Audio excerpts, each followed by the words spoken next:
My next guest, he is a former mixed martial artist. He was a contestant on season 11 of the Ultimate Fighter show, Team Ortiz versus Team Liddell. Please welcome onto the show, ladies and gentlemen, Mr. Kyacey Uscola. How you doing, Casey? Doing well, Joe. Awesome, man. How you been, man? Been good, man. Been good. This last year's been a lot better than the previous, but yeah, doing Awesome. good. Awesome, man. Now, I mean, it's kind of been hectic in that sense where, pandemic and all this craziness has been going on, man. Definitely it's a good though. We're able to make some time here, talk a little bit about sports in general, see what you've been up to, man. Now, Casey, you're a mixed martial artist, correct? Obviously for all the for all the Correct. audience out there. Now, your record was, correct me if I'm wrong, was it 23 and 25? It's a little bit more than that. I think I had about 33 and 27 ish, something Okay. like that. Okay. On I the started now back in the day when before there was a lot of athletic commissions in certain states, so a lot of things weren't recorded like they are today. Yeah, the record keeping system has definitely gotten a lot better, but obviously back in the day, it wasn't necessarily all being put down on there. Now, Casey, can you just introduce yourself to the audience, please?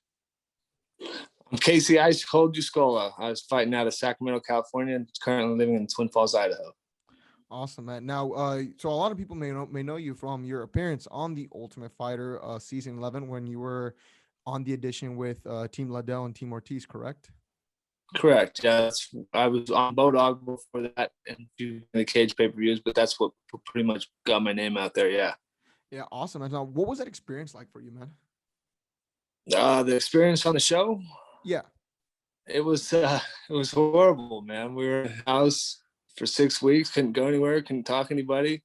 No cell phones, no radios. It was drove us crazy. It was hectic, but we're all vying for the same thing. Yeah. A lot of testosterone, a lot of guys that you didn't like, a lot of guys that you did like, and Yeah. so it was a lot of anxiety and animosity. Yeah, it doesn't sound like very fun. You're living in a house with with potential opponents. First of all, there's a lot of personalities. I guess it's in a sense, it's fair to say that I guess it was not that you're grumpy and stuff like that, but over time it builds up. There's frustrations. Again, like you said, no cell phone, no TV, no way to kind of like I guess relax after a tough day at work. Correct? Correct. Yeah, it was 2 days, double days every day. I mean, I didn't mind the training. In fact, that's what got your mind off of the real world. But at the end of the day, it was like you're in jail or in prison. It was you couldn't go anywhere, couldn't see anybody, couldn't talk to anybody, and but it was all worth it. You know what I mean? You're trying to do what you needed to do to get where you needed to be. So it was a sacrifice. You know. Yeah. Now, you were in an intense season, and by intense, I mean obviously some of the things that like took the spotlight was the whole Team Ortiz, Team Liddell situation there. How like was it for you as a competitor, as a fighter, being in the middle of I guess that rivalry because it did take a sense of a spotlight on the show, correct? Correct. Yeah. Tito and Chuck definitely didn't like each other. Yeah, man. Now, can you describe to me how just being around that kind of animosity was for you, or is it something that you just really didn't care, you really didn't pay any attention to? Yeah, man, you get used to that in the fight game. You know, it's Okay.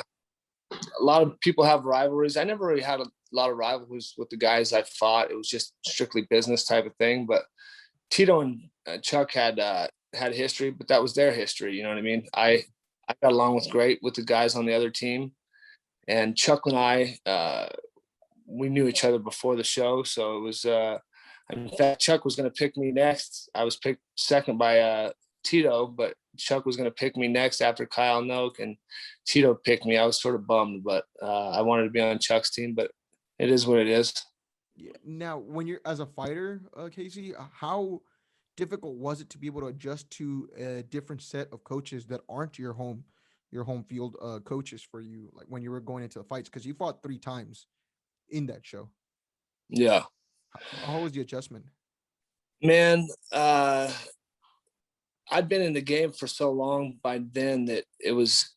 I knew what to do. I wrestled in college. I wrestled all the way through, since I was 7. So I knew what to do. I knew what my body needed to do to be ready. And the coaching was great on both sides, actually. In fact, Jake Shields and I go way back. He was Chuck Liddell's grappling coach.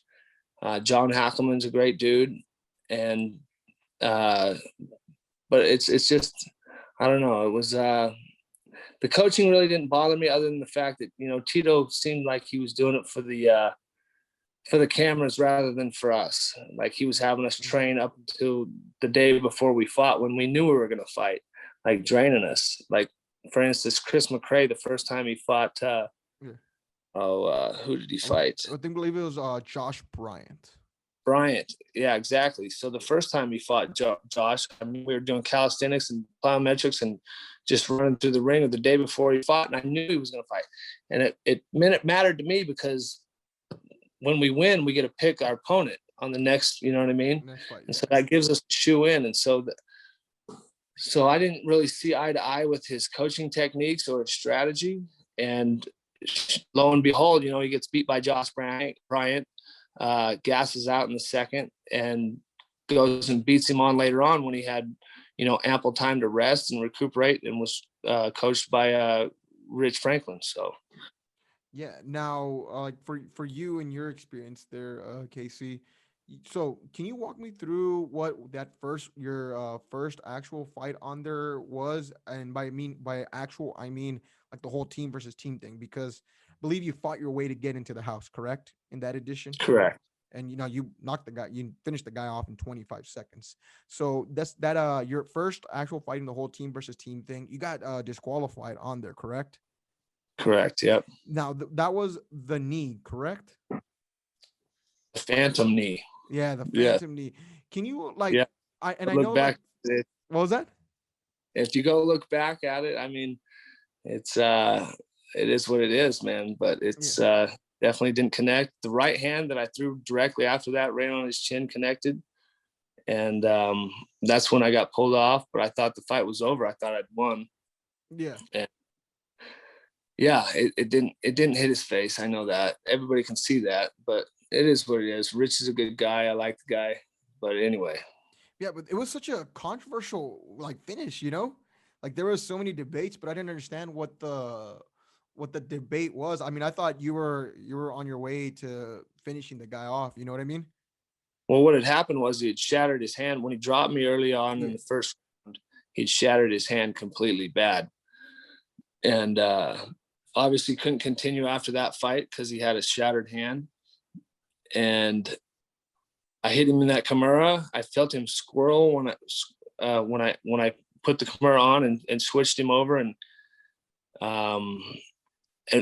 right then I was such in just fight mode and kill mode, because I'd just been getting beat up for, you know, a minute and a half, 2 minutes, that I was just going to kill the guy. But I lost control a little bit, threw an illegal knee, but it didn't hit him.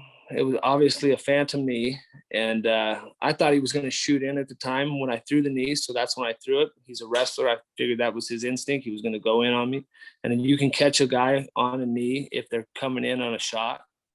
And so I just timed it and thought he was coming in. He didn't come in. He actually pulled back and it hit his hand. And I mean, it is what it is. The ref disqualified me, but if you go look at the tape, it was a phantom knee. I should have moved on.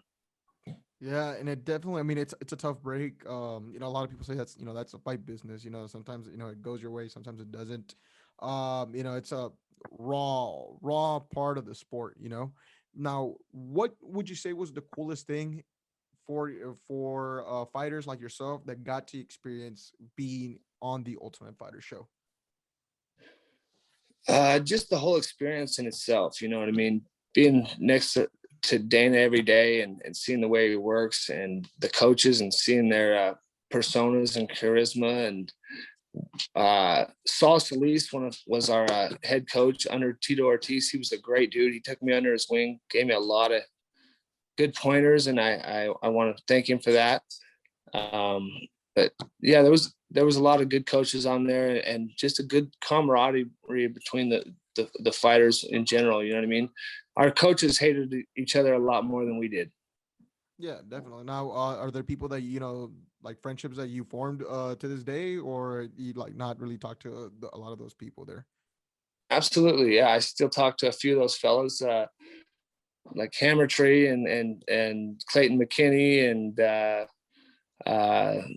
Kyle Noak I've chatted with. And I don't really have any bad blood with anybody on that show. Nick Ring I talked to probably a couple months ago. He's a good dude out of Canada.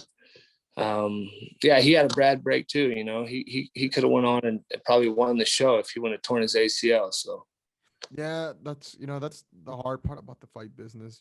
That's what people would tell me. Now, look, like for me, Casey, like I became a fight fan. I remember my earliest days for me was like watching Rich Franklin and Anderson Silva fights. I was a huge fan of Rich Franklin. The Ace, Jim Carrey, Ace Ventura, those kind of movies. That's what really like sold me on the show.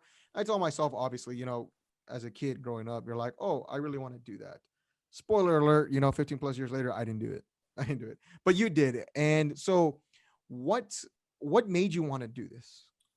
it's the What same thing. And I watched it on TV probably at 18 years old, 17 years old. I watched the Ken and Hoist and back in the day, the rawness of it all. I mean, I grew up in southern Idaho fighting in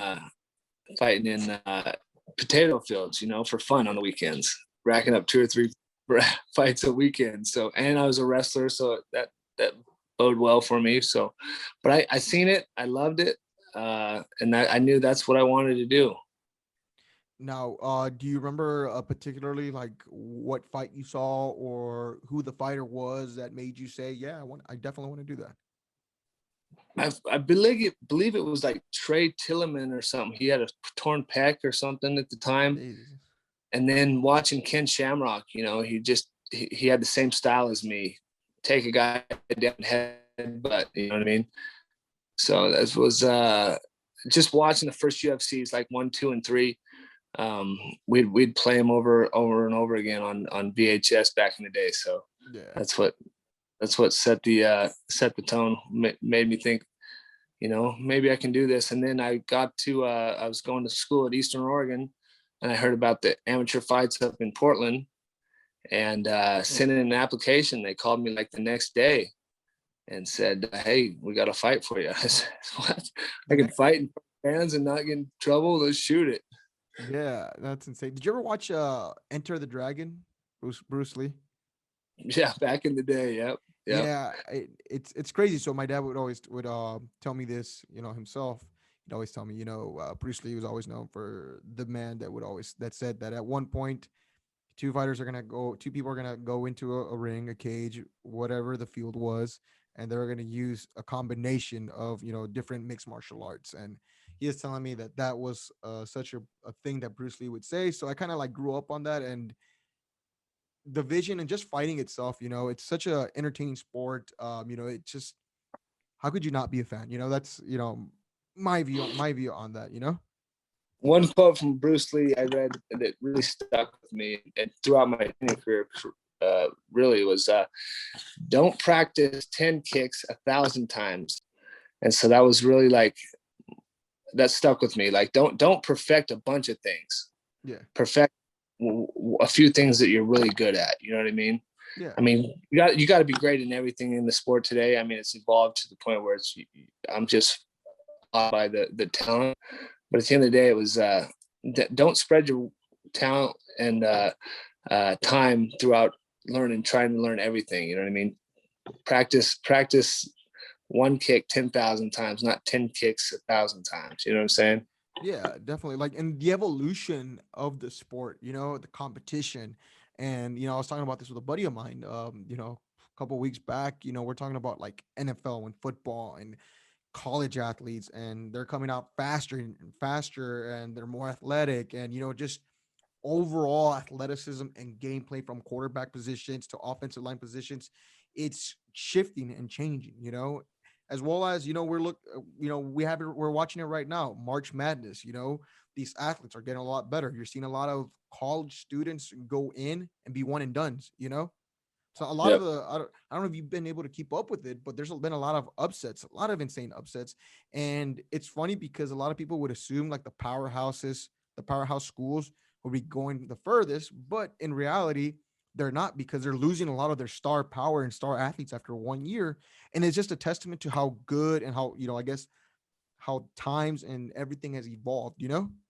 Yeah, exactly. And plus, they're these college coaches are seeing different aspects and different talents.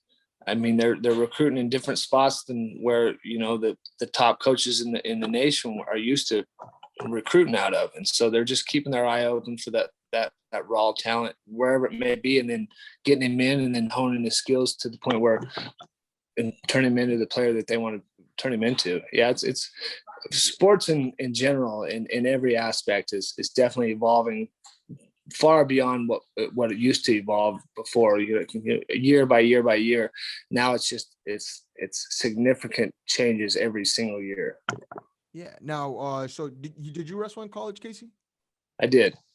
Was it a Division 1, Division 2? I went and wrestled at a NAI, or excuse me, JC. My first 2 years, I was a college All-American. My second year, and then I got a full ride offered to Lindenwood University out in St. Louis, St. Charles, St. Louis, and I hated it. And I was there for about a month, and then I left. They had the national champion that was supposed to, he got an extra year for a redshirt year, a medical redshirt year. So he was returning back in my weight class. And so I pretty much knew that, that was my shot at starting there. So I left and went home and called Eastern Oregon. I played football for 2 years up at Eastern. What'd you play? Outside linebacker, Will. Oh man, I bet you're a heavy hitter. I tried, man. I like to lay the hat. Now, what's the experience and like what was the difference between being an athlete for a wrestling program and an athlete for a football program? I've always wondered. It was just conditioning, conditioning as a wrestler, and then in football it was more size and speed, and you know what I mean. Yeah, definitely. And I went from squatting maybe 300 in high school to squatting 500 in college, and benching 250 to squatting, or benching 400 in college. So it was, and I went from like wrestling 174s in my, I wrestled 160, 65 my sophomore year, and then I went home. By the time I came home that summer to play football, I was wearing like 225, 228. So it was just a totally different body. Definitely, and I think so. It's what's real interesting to me is obviously the kinds of like when you said conditioning and stuff like that. Like you have to really adapt, and obviously that's the world we live in right now. But I mean, slim for wrestling. Obviously, you're watching your weight. Gotta make weight, and then you go into and transition to football, which is I'm not gonna say it's a more physical sport, but I think it's a little bit more physically can be physically more demanding on your body when it comes to the kind of like straight up head on collision hits that you're taking. Obviously Yeah. anything can go wrong in both sports and they're tough in their own areas, but obviously for football, I mean, you aren't going to be 185-pound linebacker. Not in college, no. Yeah, not in college, especially when so like I'm originally from the Rio Grande Valley, and I really hope I don't get any pushback or backlash on this, but the Rio Grande Valley, man, is not really known for football, not a lot. I mean, the football programs are awesome, and it's always fun to watch, and I grew up watching it, and know a lot of people that are sponsors and all the boosters and all that stuff. But when the athletes are like make the playoffs and they start playing like San Antonio's or the Dallas or the Houston's, there's a very big difference, man. There's a very like these kids are bigger. Especially in that's Texas football, man. It doesn't get any better. Yeah, so like there's a clear gap. Yeah, for And sure. it's intense. I mean, you can probably in the Rio Grande Valley, you can probably get away with being 185 pounds and being a linebacker there. But obviously, you can literally see like the changes and the shift that there is. And there are some players that do make it out of the Rio Grande Valley. Not as often, though. Yeah. Not as often. So it's crazy. And the coaches and the training personnel at those big level high schools down in Texas, I mean, they put size on those kids. They put them on a diet plan at 16, 15, 16 years old. And by the time they're 18 years old, they're just monsters. You know what I mean? Now, so was that something similar that you had to do with? I'm assuming with like bulking up. Yeah, not so much in high school. We just did our own thing. You know, Okay. we had weights class and stuff like that. I was an all-state linebacker in high school, but that was always my love. You know what I mean? And then, but I never got any offers to play anything significant in college from high school. So I just took my offers that I had a few offers, and one was at Southwestern Oregon. I thought it was a good fit, so I took that, and that's where I went with it. But you know, I got back into it after a couple of years. I just walked on the football team at Eastern, and it was, I enjoyed it. That's always been my love. Now, what's the difference in your opinion when it comes to like coaching wrestling and coaching football, though? What's the It's difference? always in the coach, and it's always in the coach. You know, Okay. it's a good coach will adapt his coaching techniques to the player or the wrestler, I believe. And a good coach is always, you know, a good coach is a good coach, man. They're hard to find. I was fortunate enough. My college coach in football was horrible.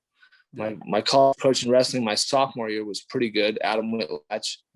And then my high school and football coach in college or in high school were phenomenal. We had great relationships. So yeah, I was the reason why I was a state champ. He pushed me to that point in high school. And then my high school football coach, same way. He was always hungry for the win, and he was a good coach. Now, I guess so. We can agree that coaching matters. Coaching is a very big thing. It's probably one of the biggest things to any successful program. Correct? Correct. That's what I've always felt like. I don't know. So, I asked you if you watched before we got on this. Like you what paid attention a lot to the NFL, but the Rams. I'll tell you this: the Rams. So there's this coach called named Jeff Fisher, right? They look like trash, man. They look like absolute like hot garbage. They're about maybe 3-13. Then they bring in this young guy, Sean McVay now, Yeah, I remember. and turns him around, man. He's literally just about the same squad. People were a year before that, people were labeling Jared Goff, who's the number one pick at the time, a bust. McVay goes in and turns it around. Pretty much an identical team. Yep, I That's when I remember. told myself like coaching makes a huge difference. It's a lot bigger than what people seem to think. And I feel like certain athletes shouldn't get judged because like people like there's a quarterback in New York for the New York Jets right now has struggled. He's had a pretty terrible coach. What's his name? Tyler. No, so the quarterback New York that I'm talking about is Sam Darnold. Oh, Darnold. Okay, who do they have before that? The young kid. So they had they had that Sam Darnold. Man, I'm trying to remember that one. Ooh, you're testing me right there. Sam Darnold. So they had Sam Darnold. Man, I could not remember right now. I The kid that remember. they put in. I can't. I know. They put a guy named Yeah. Hackenberg or Bryce Petty. No, not Petty. We talking about the Jets or the Giants? We're talking about the Jets. Oh, my bad. Yeah. No, Yeah. because Hackenberg was the guy from Penn State University. They look terrible. That's why they had a record they drafted at number 2 at that time. Well, anyways, this guy Sam Darnold goes into the NFL and has struggled a lot. He had a Yeah. gunslinger personality, kind of like a Brett Favre, and turns the ball over. And then, he gets a coach that's not real competent. And you could tell he's not competent because, the other guy that played under him, people were labeling as a bust, goes to a different team and turns into a freaking Pro Bowler, literally overnight, man. Yeah. Yeah. So coaching is such a big key. And I think a lot of people in any kind of sport are slowly opening their eyes and are starting to be fair. Obviously the world's never going to be fair, but it's at least opening some eyes to not being able to judge someone right away based on, their situation, because again, it's very important. And at that level, it also goes down to like the quarterback coaches and the offensive coordinator and stuff, like not just the head coach. It's everybody that he has under him. But if he can't have the right guys underneath him that the players trust and have success with, then it's on him. You know what I mean? That's his job. For sure. You know what's so interesting to me, Kyacey? So, and I asked myself, like, man, some of these coaches, man, how in the world do they get to that position? A head coach for an NFL team. They're making millions and millions of dollars, correct? I mean, look at that. It's insane. Yeah. Right around average, probably a year, 7 average a year. Yeah. And so I think like the craziest thing to me is like, man, some of these guys that clearly can't coach or can't own the room or don't have like those leadership qualities, you know, it's a Sean bit. McVay is the epitome of owning the room and has Yeah, those leaders. Yes. exactly. But like I asked myself, like, how do some of these guys like get in position to have these kind of jobs, you know, lucrative jobs, you know, again, it's plenty of benefits, man, high paying job. Let's just talk about the money though. Millions of dollars making it, you know. How did they get far? And a lot of it is because they're smart in the sense we're having they're covering or surrounding themselves with like the right assistants, right? Like Amen. Philadelphia. Let's talk about real quick. The coach in Philly won a Super Bowl. He got fired this past year. This was about 2 years removed from a Super Bowl. Obviously, when his coordinator left, they his coaching just went down the drain. Talent started stumbling. You started hearing leaks and drama and stuff like that. So it's very interesting when, again, we're talking about coaching and how important it is that a lot of these guys, what these guys can get away with, man. You Yeah. know, I mean, a lot of them ride on their reputation from college in the pros. But the smart ones, you know, they're going to do what they need to do to surround themselves with the coaches that can put W's up. yeah, And a lot of them, you know what I mean? They fall behind the wayside on not, like you said, it's evolving all the time. So if you're not yeah, evolving the sport and acclimating with the sport, then you're going to fall fast. It doesn't matter if you got a Super Bowl ring on or not. yeah. In a year or two, if you're not evolving, then and You're getting the fine. right picks in and picking up free agents at the right time, then yeah, you're not going to last. No, yeah. Now, were you ever in a situation? And you talked about the good coaching you've got, but were you ever in a situation where there's the coach, the head coach, but the assistant you can feel like is probably the better man for the job? Was there ever a sense of feeling in any sport that you participated in where you felt like that? My freshman year of college, uh, Tony Hook was our head coach. He was rarely there, and Okay. Chris Wilson was our assistant coach. He was a stud. Wrestled with us daily, put us through practice, and Tony would show up, you know, maybe about an hour or a half hour a day, and just a fat, out of shape type of fella. And Chris Wilson there is in there busting his balls with us. So yeah, my freshman year of college for sure. I mean, obviously, I had a different coach my sophomore year, Yeah. hence Adam Whitlatch, but and he was a stud. He was from Madison or La Crosse, Wisconsin, and he was a stud. But yeah, definitely for my freshman year of college for sure. And then I went into my junior and senior year of college, playing college at Eastern, and I couldn't stand my defensive coordinator. You know what I mean? Okay. Couldn't stand. Why is that? Well, he was playing some pansies in front of me. Okay. He was playing walk over and light up every day, and a guy that didn't really like to hit. He was a receiver turned into a linebacker. Yeah. Sorry. They're fine. And he was a receiver at heart, and you know he had a little size on him. They tried to turn him into a linebacker, and it was. I mean, when it takes one to know one type of thing, and Yeah. I was just so perturbed that the guy was starting in front of me my junior year. Yeah. Now, and it's crazy though. But the thing is, sometimes you gotta just roll with the punches in that sense and roll with the decision. I mean, at that point, there's nothing you can do, right? Right. Yeah, it was a tough pill to swallow. Definitely on there. Now, after college though, so played football in college. What did you do after that, Casey? I went right into fighting. I had about what 3 or 4 or 5 fights before I graduated college. So went right into fighting. I signed with Sport Fight, Randy Couture's organization. That was my first professional fight, and then just started going here and there, taking any fight I could. Now, what are some of the struggles that a newly fighter or new mixed martial artist in the game has to go through? Um, Money was mine. I mean, I had to do. You know, I'm not going to talk about it on camera, but I had to do what I had to make money, Yeah.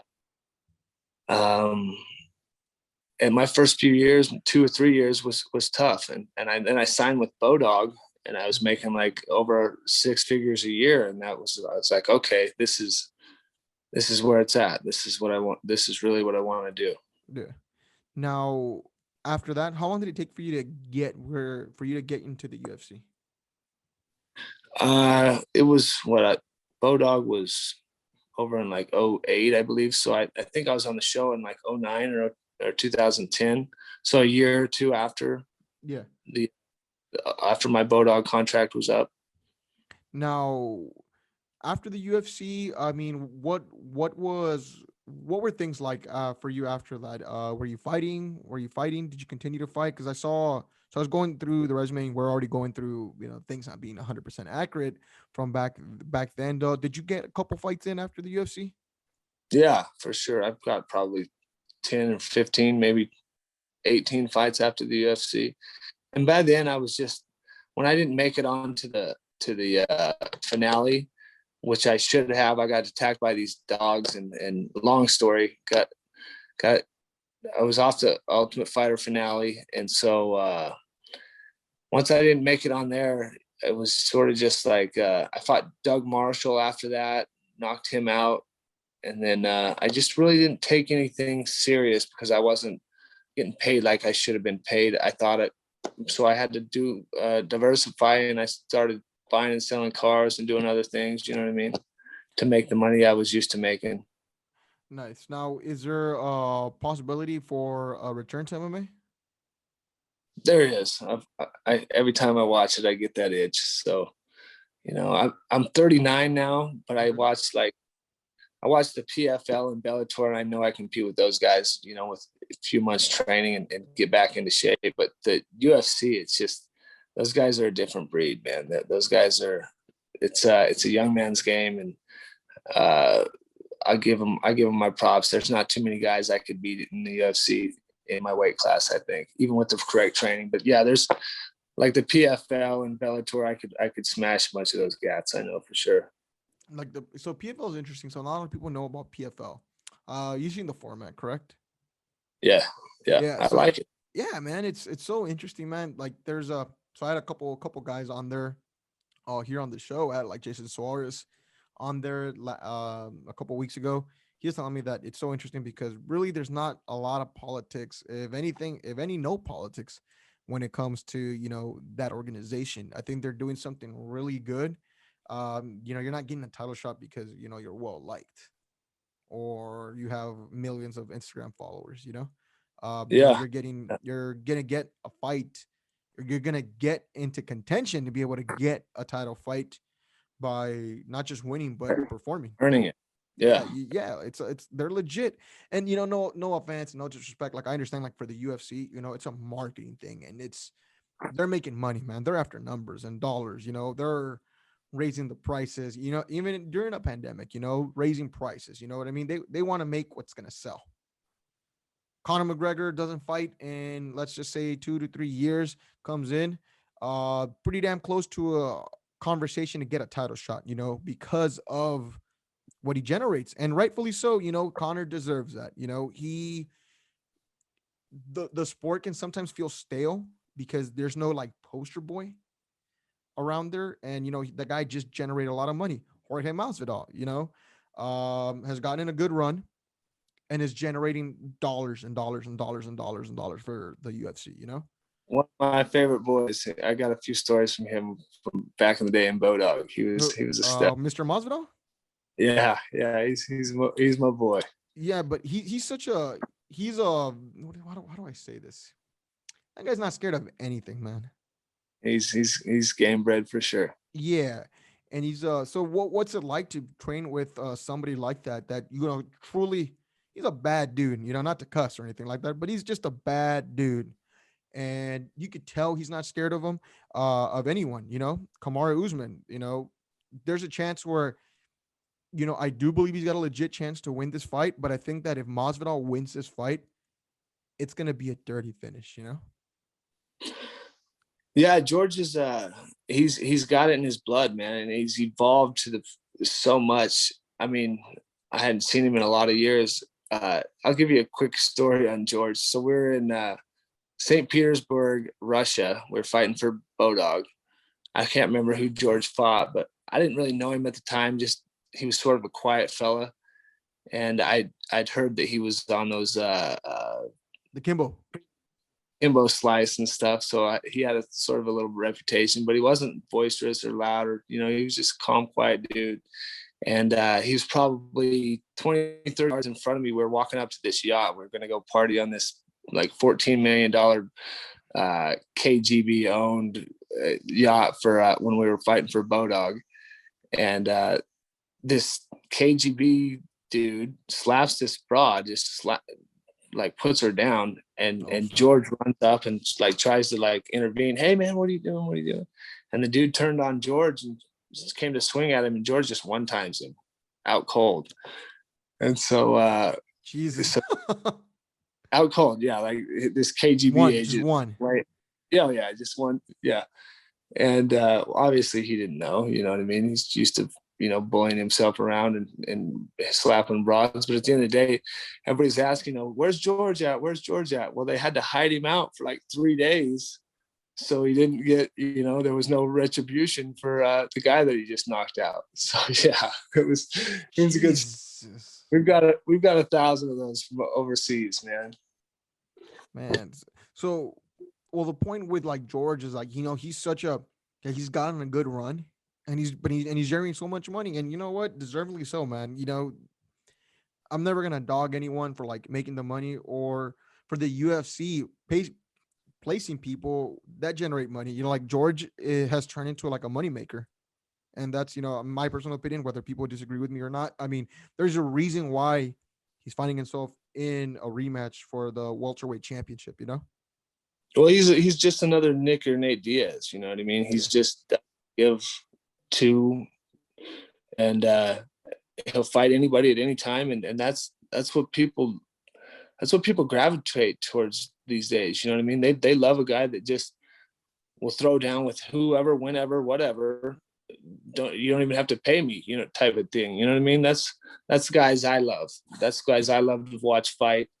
The talkers and the guys that pick and choose their opponents, or I'm injured for this fight type of thing, I have no love for, no respect for. But the real gangsters in this sport that'll drop a fight at the drop of a hat, that's the ones I got respect for and love. Yeah, and so I'm not a conspiracy theorist here. I promise you I'm not. But I've sat down with a buddy a couple of days ago, and we were talking about this, like George versus Usman. People are going crazy, over the fight. It's going to be like the first fight UFC event with an audience since this whole pandemic happened. And I didn't even know they were fighting. Yeah, so okay, so Jorge Masvidal is going to fight Kamaru Usman. They are fighting. What are we in March, April? They're fighting next month. Like George is fighting for the welterweight championship. Really? Yeah. It's UFC 261. It'll be next month in April. They are fighting in Florida, and it's going to be in front of a live audience. The first event that they're going to have a live audience. It's 3 title fights on there. Cool. Yeah. Cool. Usman the welterweight champ right now? Yeah, Usman's the welterweight champ. He's been on a tear. George and Usman fought last year in July, and Usman won the fight. George took the fight with 6 days notice. See, that's George though, man. He's fighting a top tier guy, and he'll take a fight on 6 days notice. That's 6 days notice. Traveled across the world because he went from, I'm not sure exactly for where he went. I believe he went from Florida to Vegas, took a COVID test. He went through 3 or 4 COVID tests, man, for crying out, about at least 4 COVID tests. Flew to Abu Dhabi from Vegas, and then still made the weight. He dropped about 20 pounds. Obviously, that must have not been very pleasant. And then he fought. Unfortunately, he did. I'm not gonna say he got dominated there, but Usman won every round. Did it go 5 rounds? It went 5 rounds. Usman, George's takedown defense was pretty solid there. It's pretty hard to believe that, he had just a 6 days notice, man, because he was stuffing a good amount of those takedowns. But over time, Usman was able to take him down. I mean, again, the guy lost 20 pounds. He didn't go through a proper training camp, proper weight cutting, because I'm assuming as you're going through camp, and you can correct me here, but you're not, I think a majority of the weight cut is done the day before weigh-ins. But you're planning, you're working on your diet and your weight during the whole process, correct? That way you're not Correct. cutting a huge unhealthy chunk. Yeah, the last 2 weeks or so, 10 days, you really start watching diet. But a lot of the times during a training camp, you're eating. It's a whole job to keep that weight on and healthy. You know what I mean? That healthy weight Yeah. to make sure you got that weight to cut and you're strong when you do go to cut. Now, it's not pleasant. I can only imagine what 20 pounds. What's the most weight you've had to cut, Kyacey? About 25. I fought Mike Jesus. Guyman on 4 or 5 days notice, and I dropped like 25 in like 2 days. I catch weight at 175.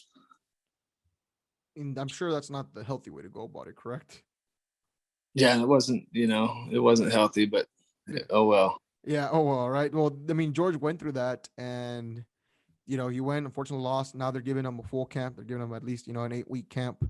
And I mean, we're going to see, man, it's going to be a fireworks. But what I was going to with this whole like conspiracy theory is I was telling myself, man, if the UFC truly wants, and they're starving for star power right now, McGregor just lost. Nate Diaz isn't coming back. I mean, he's not coming back anytime soon. You know, Amanda Nunez is a huge star, but I mean, the intrigue to a lot of the fights really aren't there because she's literally wiped the floor with a bunch of all these female athletes here. Yeah. John Jones isn't fighting. Israel Adesanya just was an undefeated fighter and just got dominated. The UFC's craving star power in that sense, and a Jorge Masvidal win would solve a lot of the UFC's issues for the next couple months because you can build up to that third fight. There's so many options you can do with George to be able to generate, and that'll generate money, not to be able to, but that will generate money that I think that the UFC will gain a couple millions of dollars if George is able to win this fight. And I think they should be behind him, man. Couple 100 million. Yeah, Yeah. for sure. I think that, no offense to Kamaru, I'm not, it's definitely hard, especially like from getting to know a lot of fighters and stuff. I mean, not rooting against anyone or saying I hope someone loses, definitely, because I know, I've seen the hard work that people put into this, but man, it would be very beneficial if Jorge wins, man. So it's gonna be a very Well, interesting one, man. if he went 5 rounds on 6 days notice Yeah, with that fella, I would definitely, and the guy couldn't finish him or make him gas out, or I would put my money on George. I've seen that Usman fight maybe twice, yeah, and I'm very impressed. Phenomenal wrestling. He built like a brick shit house. I mean, the guy's shoulders are as wide as the 205 pounders. He's probably got a 26-inch waist.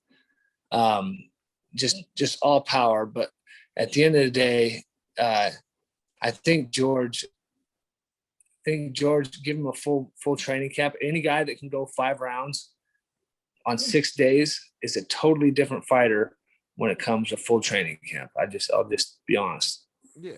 I'll tell you something funny. Then I'll tell you my funny Jorge Masvidal story. So I'm at a restaurant, I believe it's called Buffalo Wings and Rings. I was with my good buddy Alan. He's a huge Jorge Masvidal fan, one of the biggest fans that there is. And we are watching him go up against this guy named Ben Askren. I don't know if you know who that is. Yeah. I'm sure, Yeah. right? I mean, so we go there. I mean, and this guy. I mean, I'm telling you, my friend is so pumped. I mean, he's so pumped to watch. That guy never misses a single Jorge Masvidal fight, man. That guy's seen them all, man. And if it's on like YouTube, I mean, he's seen it. Obviously, YouTube's like the way to be able to watch, some of these old fights. I mean, I'm telling you, like he is so. I mean, I'm telling you, as soon as like Masvidal versus Usman was announced, texting me, I'm buying that fight. It's easy. Like I can't wait. I'm so freaking excited. Anyway, so we're watching this fight, right? And What I fight? and this was Jorge Masvidal versus, yeah. What? Well, yeah, man, exactly. So literally, man, and I kid you not, I received the text message. The fight's about to start, right? I get my phone, I look up, and I just see him get up and be like, "Oh my god, oh my god!" And I like jumped, and I'm like, "What the hell happened?" And the fight's over, man. I'm just like, and I see like George just freaking like tapping on the ground, like obviously taunting him. And I was like, Jesus, it's over. Like that wasn't even 10 seconds. Brilliant game plan. You knew what the guy was going to do. No, You yeah, I knew mean, it. because you see it, he was shooting, right? Well, that's all Ben does. You know what I mean? It's 1,000 times over and over again. That's all he does. So George knew that. He's not going to stand with him for 2 seconds. But It's bro, but the great. timing, man, the timing of that knee. I mean, there's no like, I can't tell you that there's like a more perfect way to execute that, you know? Yeah, that was special. That was cool. Yeah. So then this guy's like, my boy is jumping on me and he's like, oh my God. And he's going crazy and screaming. I'm like, it's over. Like, I just couldn't believe it, man. I was like that, like, dude, that wasn't a fight. Yeah. What fight, you know? I mean, this was one of the fights that everyone was like so like pumped about and excited to see. And I mean, rightfully so. I mean, from the Rio Grande Valley, Hispanic community, everyone's, was behind George to begin with. But the whole place erupted, man. I was like, oh my goodness. I just couldn't believe it, man. And then, so you know what was more epic though? The most epic thing was his post fight, like the press conference, the post fight presser, I where don't even watch him. What do you so say? so the most epic thing, and I saw, I was like, Jesus, this is hilarious. He tells people whenever like people ask me about Jorge Masvidal, I always show them that clip where they're saying John Morgan from like MMA Junkies asking him, and he's telling him like, oh, do you think it was a little bit uncalled for like the extra punches you gave him? And George is like, no, man. I mean, the referee didn't stop me. After Yeah, he hit the knee and he hit him a couple of times, the referee wasn't there, like he didn't cut yeah, him off. yeah. Yeah. So then George goes on by telling John Morgan, for the people that are complaining about that, are saying that, the taunting was excessive or that the punches were unnecessary. Well, he says that it was super necessary to begin with, but for those people that think it wasn't necessary, they should just go back to watching soccer. They shouldn't watch MMA. Amen. Amen. Yeah. So I mean, I was laughing. I was enjoying it, man. It was funny, but that was like my legit like, oh shoot, Jorge Masvidal like moment there. I was like, what? I literally looked down. I get a text. I look down, and everyone's going crazy. And I look up. I'm like, there's no way in hell it's over. And I mean, it ended. You know. If that bothers them, they should go watch the Pride Days when they're kicking down opponents and kneeing down opponents and putting fingers in gashes and eyes and you know what I mean. The Pride Days were ruthless and vicious. If this bothers them, then yeah, it's probably MMA's. They should probably pick something to watch like basketball or soccer or something. Yeah, I mean, even at that point, I mean, football might be a little too violent, of a sport for them right there, So it was a legit Jorge Masvidal, presser. Obviously, he's done a lot of great things for that. I'm very excited to watch, UFC 261 next month. Man, from everything you said, man, I mean, there's a legit chance, not that there's any doubt, but there's a legit chance we're looking at a new champ, man. For sure. So I'd put my money on it. Yeah. So Casey, as we sign off, is there anything you want to let the audience know, anything like that, or can follow you, things like that? Just Google me if you want to find me, and I'm on Facebook and Instagram. I can't even tell you what my names are on there, but But I'm on. Hey, I appreciate this, Joe. Thank you. Thanks for the call, man. Appreciate it. yeah, no, for sure. I'll have your Instagram linked in the description below. And to all the audience, thank you for joining me on another weekly edition of the Critical Condition Sports Podcast. Everyone, have a safe weekend whenever you're listening to this. I'll catch you later, guys. Goodbye.